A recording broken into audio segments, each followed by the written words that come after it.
Welcome to Echoes of the Lost audiobook, where forgotten stories come to life. Dive into worlds of mystery, survival, and the unknown. If you enjoy our stories, don't forget to like and subscribe to stay updated with our latest audiobooks. Chuang 26, The Breath of Earth and Sky. Ryder guided the scrap rig across the gleaming metal land, his hands cradling the rusted wheel like a sailor steadying the helm through a vast night ocean. The crescent moon hung fragile above a shattered sky, casting cold silver streaks that made the green lights on the ground blink like eyes that never rested. The engine hummed steadily, blending with the low hum of this strange place, like the breath of a giant machine stirring from a 1,000-year sleep. Lena sat beside him, her steel rod resting quiet on her lap, her sharp gaze slicing through the dark, where the massive watcher machine with its blazing red lights trailed silently behind, escorting them north with haunting patience. In the cramped space behind, Torin held Mira close, the young girl still breathing weakly from the gas escape, while Kalia hunched over, clutching her broken wooden stick, her eyes wary yet exhausted. The tank had thinned after their last move, but it held enough to press on, each turn of the wheels a pulse closer to archive, where truth lurked in the deepest shadows. He slipped the Seraphim device from his bag, resting it on his lap like a lantern piercing a dark dream. Its red light pulsed evenly, the small screen glowing with the northern bit, the archive label, and the last signal, Ryder, Phase 2 complete. Prepare Phase 3. Those words echoed in his mind, a call from a distant yet bound world. He opened his notebook, fingers brushing the page, writing slowly, Day 11 North, Post-Silver Flow. Archive Phase 3 about what? He paused, eyes locked on the screen, his chest heavy with unanswered questions. Phase 3, he murmured, voice lost in the hum of metal. What do they want from us? Lena turned to him, her eyes glinting under the moonlight, a small flame refusing to fade in the night. What do you think Phase 3 is? She asked, her voice rough with cold wind. Phase 2 needed these people alive, but now what? What happens when we reach archive? She peered through the cracked glass, where the red machine moved with eerie silence. It's not attacking, but I feel the earth and sky shifting. Ryder nodded, his gaze tracing the metal expanse, where the green lights seemed to pulse, a heartbeat of something alive. I feel it too. The air's heavier, humidity's rising, like before a storm. He took a deep breath, analyzing. Temperatures dropping, pressures shifting, Seraphim might be altering the climate, setting up something. He turned to Torin. At the outpost, did you see odd weather? Torin looked up, his cloudy eyes sharp despite weariness. Yes, before the white gas rose, the sky darkened, winds stopped, then it heated fast, he replied, voice trembling. Dry trees near the outpost sprouted oddly, green and wrong, forced to live. Mira nodded faintly, and Kalia added, they sprayed white powder on the soil, grass grew thick, then withered right after. Ryder frowned, his mind spinning, piecing together scientific threads. Seraphims manipulating climate, using chemicals to boost plant growth, maybe nitrates or synthetic auxin, accelerating development but killing cells later. The white gas is a byproduct, poisoning the soil.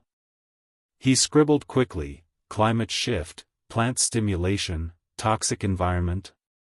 He looked at them. How did the plants grow? Kalia answered, voice shaky.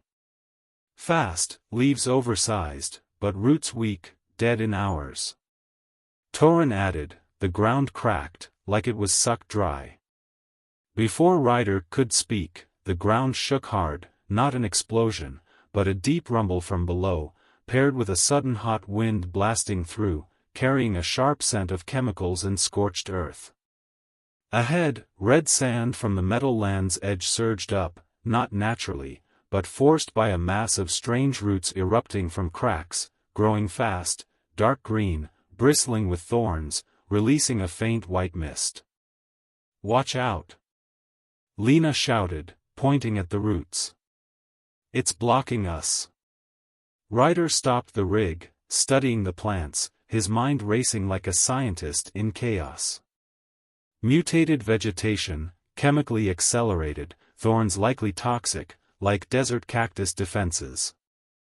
Hot wind signals a thermal reaction, maybe nitrogen in the soil.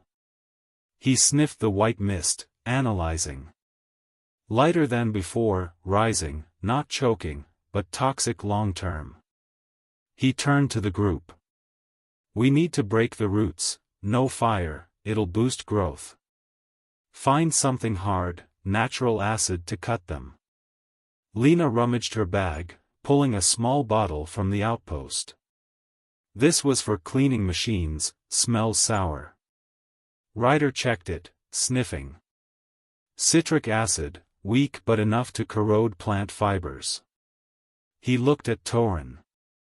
"Help me pour it on the roots." Torin and Kalia jumped down, aiding Ryder in splashing acid on the mass. The thorns shrank, roots softened, melting away, carving a gap. "Now!"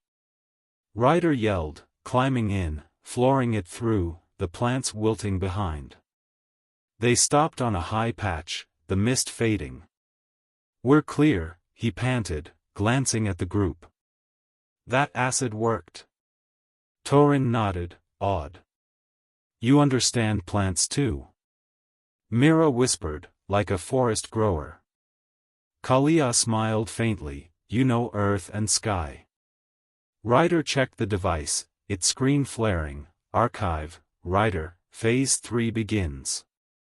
Reach assembly point." He murmured, "Assembly point?" He wrote, "Phase 3, mutated plants attest." He met Lena's gaze. "They're testing the environment, these people are witnesses." "What's Phase 3? Lena squeezed his hand, voice low. "Maybe renewal, or destruction." "We keep going?" Ryder nodded, eyes blazing. "Yes, I need answers." The rig rolled north, the red machine trailing, truth closer than ever.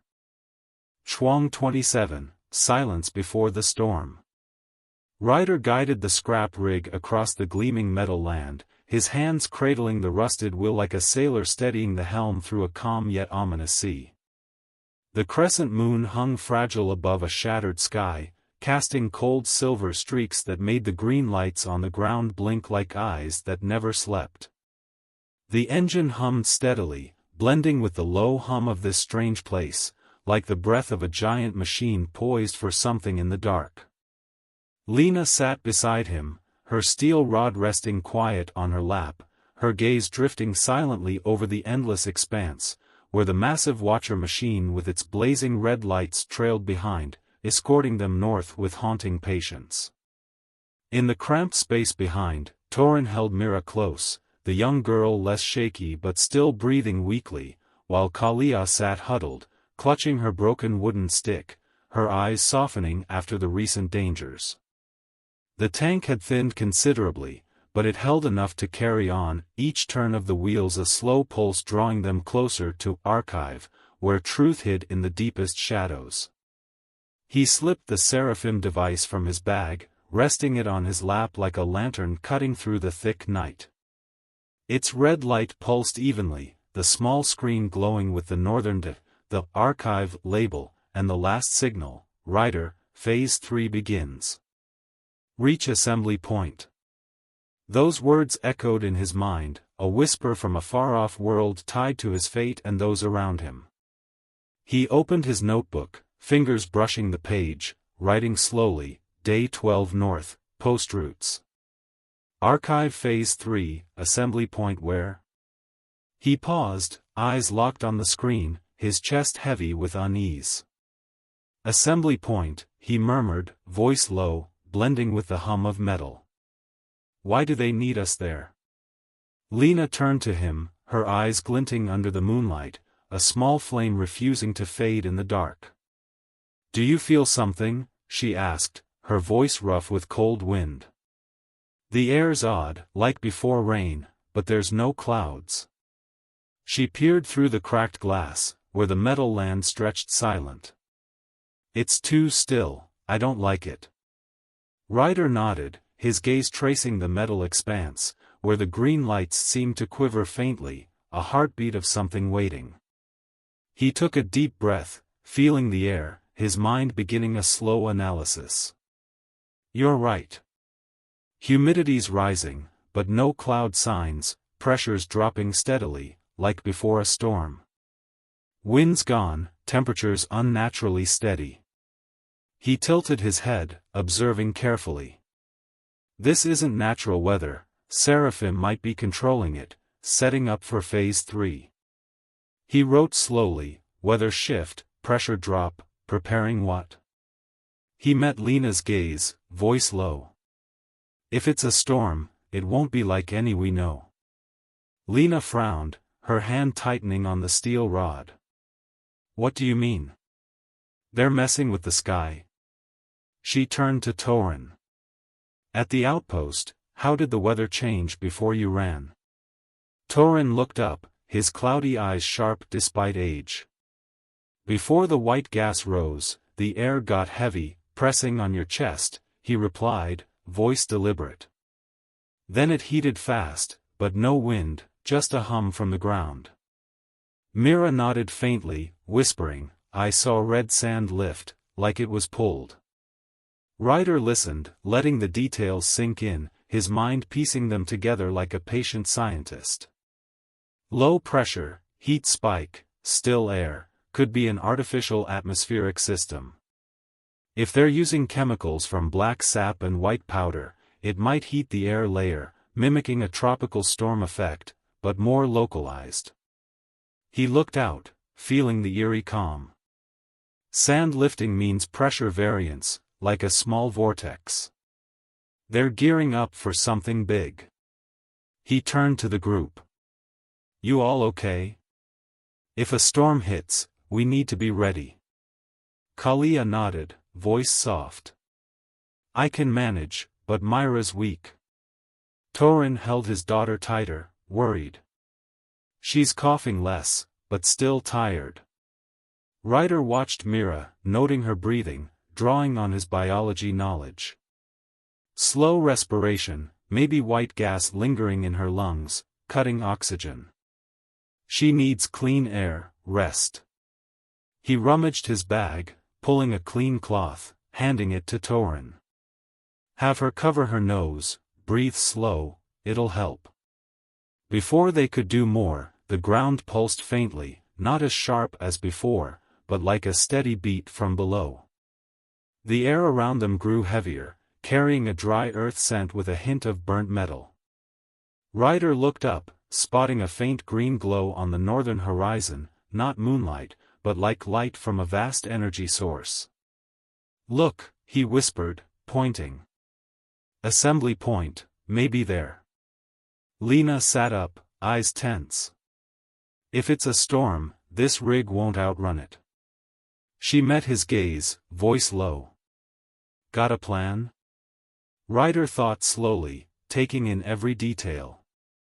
"If it's an artificial storm, it'll be short, energy-focused at the center. We stay off the glow, find high ground, wait it out." He checked the device, its screen flaring, archive, Ryder, reach assembly point. Phase 3 requires presence. He murmured, "Presence?" He wrote, "Phase 3, artificial storm, needs us." He looked at Lena. "They want us there, but I'm not driving into it." Lena nodded, her hand grasping his, warmth cutting through the cold. "High ground, we wait." "Then what?" Ryder replied, eyes blazing. "We go on, I need to understand." The rig rolled slowly, seeking a metal rise, the red machine trailing, truth waiting silently in the dark. Chuang 28, beneath the metal rise. Ryder guided the scrap rig slowly across the gleaming metal land, his hands cradling the rusted wheel like a sailor steadying the helm in a quiet yet foreboding sea. The crescent moon hung fragile above a shattered sky, casting cold silver streaks that made the green lights on the ground blink like eyes that never closed. The engine hummed steadily, blending with the low hum of this strange place, like the breath of a giant machine waiting in the dark. Lena sat beside him, her steel rod resting quiet on her lap, her gaze drifting over the endless expanse, where the massive watcher machine with its blazing red lights trailed behind, escorting them north with unsettling patience. In the cramped space behind, Torin held Mira close, the young girl coughing less but still weary, while Kalia sat huddled, clutching her broken wooden stick, her eyes softening as the immediate danger faded. The tank had dwindled, but it held enough to reach a high metal rise Ryder chose as a temporary shelter, a spot to wait out the artificial storm he foresaw. He stopped the rig beneath the rise's shadow, where the faint green glow from the northern horizon couldn't reach, offering a pocket of safety. He slipped the Seraphim device from his bag, resting it on his lap, its red light pulsing evenly, the small screen glowing with the northern the archive label, and the last signal, Ryder, reach assembly point. Phase 3 requires presence. Those words echoed in his mind, a whisper from a distant world bound to their fates. He opened his notebook, fingers brushing the page, writing slowly, Day 13 North, at Metal Rise. Archive Phase 3, storm coming. He paused, eyes fixed on the screen, unease creeping in. They need us there, he murmured, voice low, mingling with the hum of metal. But not yet. Lena stepped out, breathing deep in the cold air, her eyes tracing the green glow afar.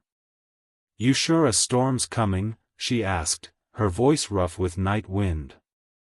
If you're wrong, we're wasting time. She sat by a green light pole, twirling her steel rod idly, a small distraction. Ryder nodded, stepping out, scanning their surroundings. Air's still heavy, humidity's high, pressure's low. Storm signs are clear, but it's artificial, short-lived. He pointed skyward. No clouds, but temperatures steady, unnaturally held. Seraphim's controlling it, maybe for a test. He wrote slowly, artificial storm, climate control. He turned to the group. We stay here a bit, rest, wait it out. Torin helped Mira down, settling her against the rise, handing her the clean cloth Ryder suggested for her nose. Thanks, he said, voice deliberate. She's breathing better. Mira gave a faint smile, her eyes grateful. Kalia set her stick aside, stretching her legs, exhaling. Been a while since I sat still, she said, her tone lighter than usual. She rummaged her bag, pulling a dry biscuit from the outpost, breaking it, offering half to Mira. Eat a little, it's a long way yet. Ryder watched, a slight smile tugging his lips. Survival's not just running, he said, sitting beside Lena. Keeping strength, keeping spirits up, it matters too. He dug into his bag, pulling a small metal shard, tapping it lightly on the rise, crafting a simple rhythm, a rare moment of ease amid their tense journey. Lena tilted her head, watching him with curiosity. What's that? She asked, a hint of a smirk forming. Music? Ryder chuckled, tapping on.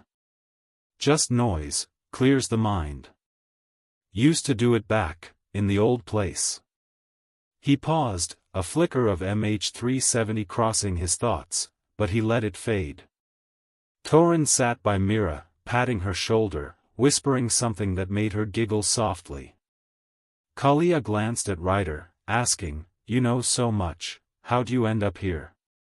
Her tone was curious, not accusing. Ryder stopped tapping, looking skyward. I didn't choose this place, he replied, voice low. But I know how to survive. Weather, land, people, all have patterns. Learn them, you make it through. He gestured to the rise. Like this spot, high, wind-blocked, holds heat if the storm hits. Before anyone could add more, the air quivered faintly, a hot breeze brushing through, carrying a dry earth scent. Ryder stood, observing, noting the green glow north pulsing faster. It's starting, he said, voice tense. Storm's coming, but small, we're fine here. Lena rose, gripping her rod. Sure. Ryder nodded, eyes blazing. Sure. After, we move on. They settled back, waiting, Ryder's tapping resuming softly, a survival rhythm in the dark.